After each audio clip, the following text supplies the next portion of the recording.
ቲክቶክ ውስጥ ከፍተኛ ጦርነት ተከፍተዋል።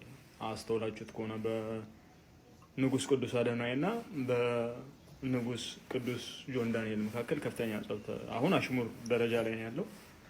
ግን በዚህ ከቀጠለ እስከ ቀጣይ ቲክቶክ ምንድነው የሚባለው ቲክቶክ ክሬቲቭ አዋርድ ላይ ኃይለኛ የለየለት ሁኔታ ላይ ይደርሳል እና ሁለቱም ተበደለናል ነው ያሉ ያሉት።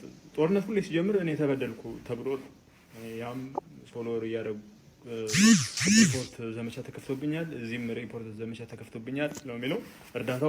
የእርዳታውን ውድድር እንደምታውቁት ነው። እዛ መኪና ከተሰጠ እዚህ ጉድጓድ ይቆፈራል። ብቻ እያዝናናኛል። ግጭት ነው ማለት የኢንተርቴንመንት ግጭት እና እዚህ ግጭት ላይ የማን ናችሁ? ይፈራ የነበረው ጦርነት ተጀምሯል። ትናንት ማታ ጋይስ 4 ቀን በፊት ገምተነው ነበር።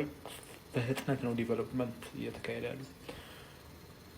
ናቹራሊ ሰብስክራይብ አድርጉት። ግንባሩ ይሆናል ብዬ ያሰብኩት የእርዳታው ግንባር ላይ ይሆናል ብዬ ነበር ስጠብቅ የነበረው።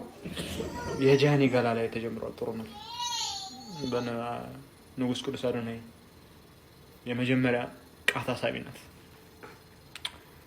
ለእህት ወንድሞቼ መምከር የምፈልገው ይህን ግጭት በድርድር በፈቱት፣ በውይይት ሰጥቶ መቀበል በተፈቱት ባይኔ።